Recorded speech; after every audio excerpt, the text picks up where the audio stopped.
A reading from The Big Wave by Pearl S. Buck, starting on page 36.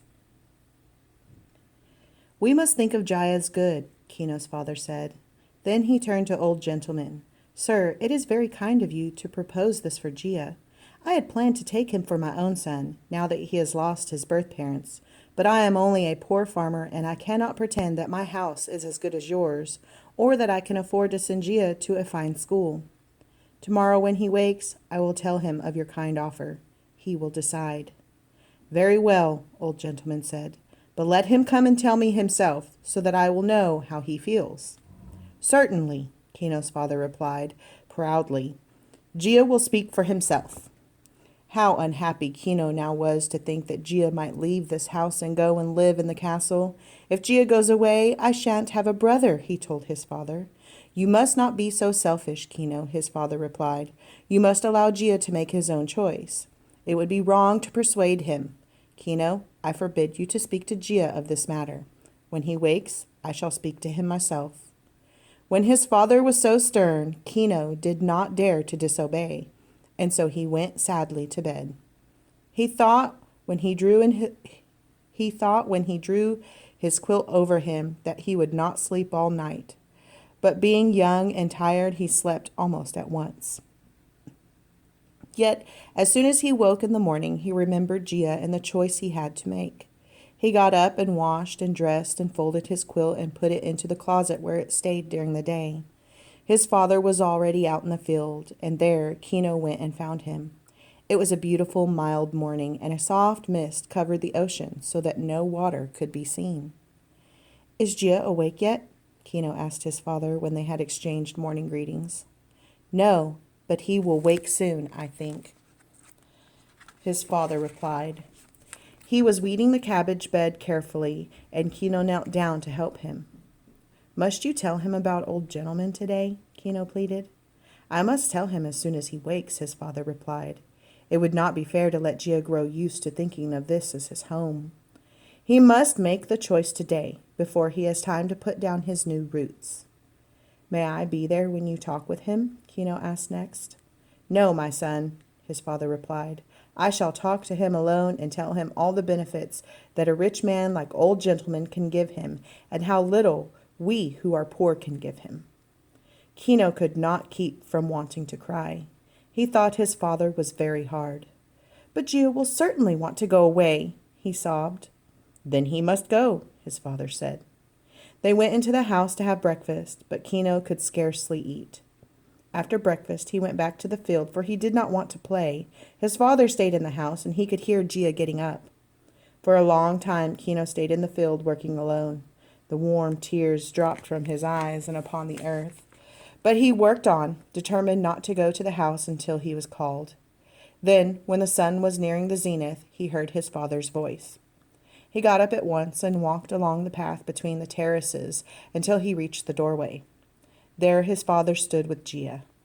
Jia's face was still pale and his eyes were red. He had been crying today, although until now he had not cried at all. When he looked at Kino, his tears began to flow again. "Jia, you must not mind it that you cry easily," Kino's father said kindly. "Until now, you could not cry because you were not fully alive. You had been hurt too much. But today you are beginning to live, and so your tears flow. It is good for you. Let your tears come and do not stop them." Then he turned to Kino. "I have told Jia that he must not decide until he has seen the inside of the castle. I want him to see all that Old Gentleman can give him for a home. Jia, you know how our house is. These 4 rooms and the kitchen, this little farm upon which we have to work so hard for our food. We have only what our hands can earn for us." Kino's father held out his 2 hard, work-worn hands. Then he went on. "Kino, you are to go with Jia, and when you see the castle, you must persuade him to stay there for his own sake." Kino heard this and felt the task laid upon him was very hard, but he only said, "I will go and wash myself, father, and put on my good clothes." "No," his father said, "go as you are. You are a farmer's son." So the boys went down the mountainside, and avoiding the empty beach, they went to the castle. The gate was open and the garden was most beautiful. A gardener was sweeping the green moss. When he saw them, he came over to them. "What do you want?" he asked. "My father sent us to see the honored old gentleman," Kino faltered. "Are you the Uchiyama boy?" the gardener asked. "Yes," Kino replied, "and this is Gia, whom old gentleman wants to come and live here." "Follow me, if you please," the gardener said. He bowed to Gia and made his voice polite. The two boys followed him along a wide, pebbled path. Over their heads, the ancient pines leaned their crooked branches. In the distance beyond the forest, the sun poured down upon a flower garden and a pool with a waterfall. "How beautiful it is," Kino whispered sadly.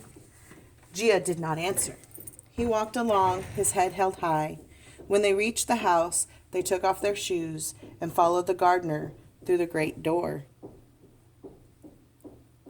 Inside the gardener paused, and a manservant came forward and asked what they wanted. The gardener whispered, and the manservant nodded. "Follow me," he said to the boys. So they followed him through wide passageways. The walls were of fine polished wood, unpainted, but smooth and silvery. Under their feet, fine woven padded mats were softer than the moss beneath the trees. On both sides of this passageway, panels slid back to show beautiful rooms. In each room were a vase of flowers and an exquisite scroll, a few pieces of dark polished furniture. Neither Gia nor Kino had ever seen such a house. Kino was speechless. How could he hope that Gia would not want to stay in the castle? Right now, students, is when I want you to go back and make sure you can visualize and see inside this castle. If you can't, I want you to go and read each sentence and try and close your eyes and visualize what is the author wanting you to see in this castle. All right, page 41 at the bottom. Then far in the distance they saw an old gentleman sitting beside a small table. The table was set in front of an open sliding panels and looked into the garden. If you can't see it, pause and go back. The old gentleman was writing. He held a brush upright in his hand, and he was carefully painting letters on a scroll, his silver-rimmed spectacles sliding down his nose. When the two boys came near, he looked up and took off his spectacles and laid down his brush. "Would you like to know what I've been writing?" he asked. Neither Kino nor Gia could answer. The great house, the silence, the beauty, all of this fell into place as the background for old gentleman himself. He was tall and thin, and his hair and beard were white. His face and hands were beautiful. The bones were delicate, and the skin was smooth and brown.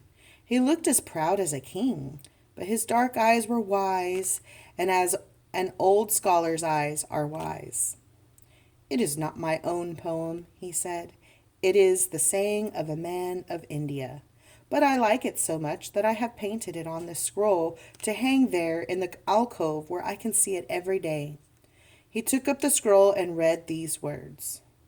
"The children of God are very dear, but very queer, very nice, but very narrow." He looked at the boys. "What do you think of it?" he said. They looked at one another. "We do not understand it, sir," Gia said at last. Since he was a little older than Kino, he felt he should speak. Old gentleman shook his head and laughed softly. "Ha ha! We are all the children of God," he said. Then he put on his spectacles and looked hard at Gia. "Well," he said, "will you be my son?" Gia turned very red. He had not expected to have the question put to him so suddenly and so directly. Old gentleman saw he found it hard to speak. "Say yes or no," he told Gia. "Those are not hard words to say." "I will say no," Gia said. Then he felt this was harsh. "I thank you, but I have a home on the farm," he added. Ah,